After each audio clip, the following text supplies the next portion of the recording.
Hey there, it's Tim Boss coming to you live from the workshop. Something I wanted to go over with you today. Today we had a customer bring a iPad in that they had repaired by an in-home come-to-you technician.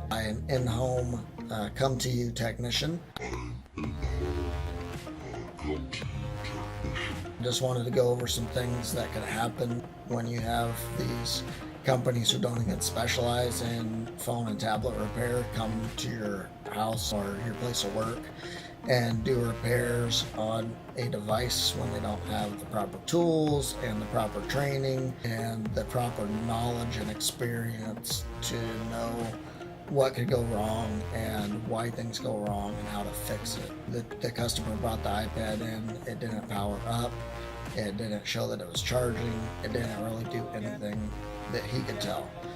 I immediately plug it in to test and see if it's actually taking a charge. It is registering that it's taking a charge. So I know if the customer said it was bricked, so I know it's not bricked to the point where it's just not usable. So I decided to take it apart and see what the inside looked like, hearing that probably it was a backlight coil or a backlight issue. So let's take a look at what I found when I took it apart. So we took this off the heat pad and, immediately to show you the quality of work that is done, just a suction cup in the corner and it pops right up. There's a lot of space there, and a playing card easily like I probably could have pulled this thing off with just a suction cup, but I didn't really want to break it just in case. It's barely stuck on there. The adhesive's probably super low quality at this point. So just looking at the LCD screen, it is filthy. There are marks all over it. I would never, ever send an iPad screen out looking like this. See all the marks on there. You can use some clear tape. We'll take that off. If it doesn't, use a clean cloth and get it off. And just like I suspected, this adhesive's pretty much crap. Try to power it on just to see.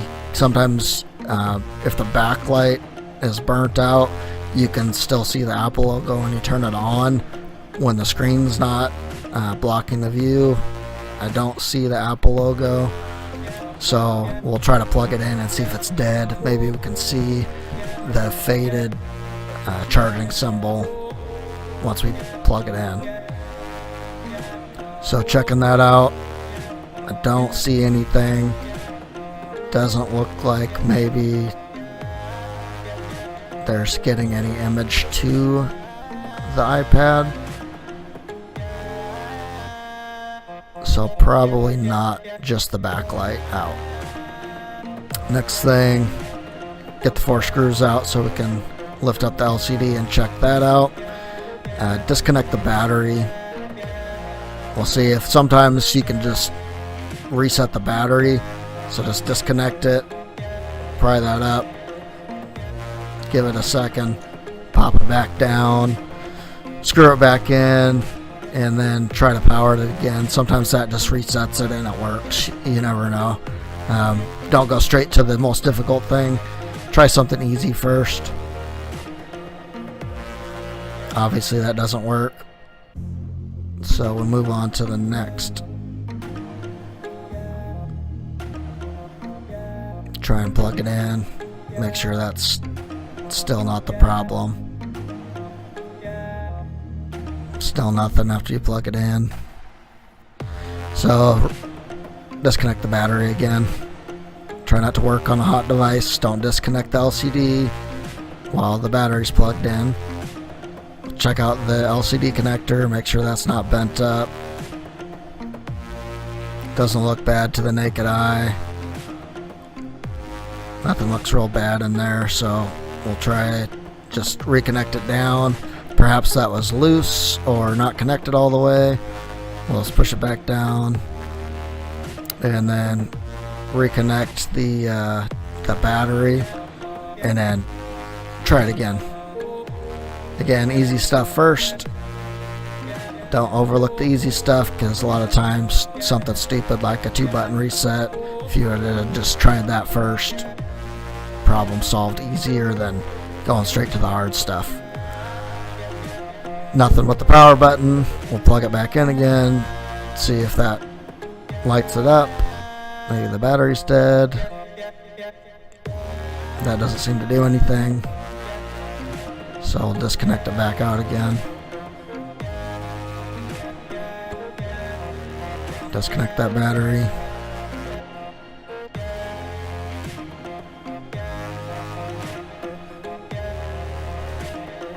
And disconnect the LCD.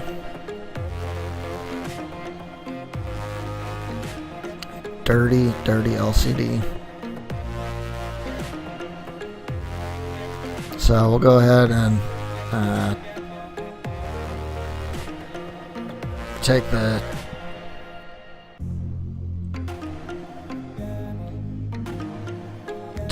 LCD, or I took the LCD over to the microscope just to make sure that it wasn't broken under the microscope. It looked like maybe there's a little gunk in there, so I cleaned that out. Try it one more time.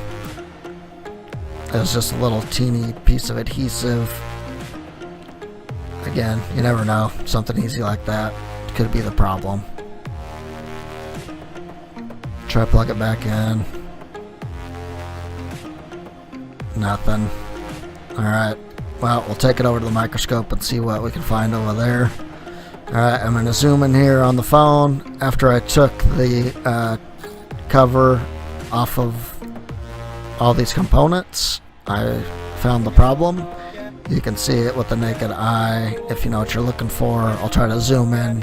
Super grainy, but you can see two filters here that are blown. There's burn marks on them. We'll get a good picture underneath the microscope.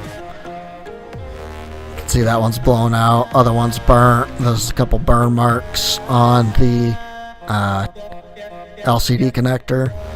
What this will tell me is that the technician that did this did not disconnect the battery, and he probably did not even turn off the device when he worked on it. So that's what can happen. Never hot switch an LCD on the iPad. Now here's another problem. If you look at this digitizer they were using, it is extremely low quality. If you can see this, I'm going to try to zoom in, and you can kind of see a cross hatch. Like you can see a grid on this, on the digitizer. That's sign number one of a very low grade digitizer. Here's it compared to what we use. Check out the home button that comes on it. There's no gasket on the home button. Here's ours, full gasket, full assembly. If you look around the edge of this digitizer, notice the color. Notice how there's no tape on it. It's kind of a silverish color. Ours are all lined with Kapton tape. That helps eliminate ghost touch issues for the most part.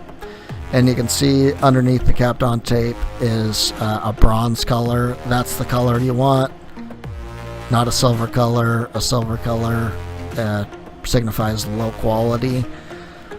And you can check out the shape of the home button cutout.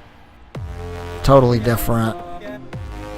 That's just a low quality copy. I wouldn't use that at my store. The price difference doesn't justify it. On a flex test, this thing is super stiff. I can feel I can almost snap it in half in my hands. It's very, very non-flexible and brittle. If you ever flexed a real digitizer, they're super bendable. That's what makes them durable. They don't break as easy, and this one is much more flexible. Hard to see on the video, but you kind of got to flex them yourself to know for sure and to feel the difference. So again, here's a still photo of what we found under the microscope. This is what happens when an ill-trained technician works on stuff. Just a forewarning, you know, always suggest taking your stuff to an actual repair shop with the proper equipment to be able to diagnose the stuff, even if it does happen on accident, to the real repair shop. Thanks for watching. Like, subscribe, send us any questions. We'll be happy to answer them for you. Have a great day.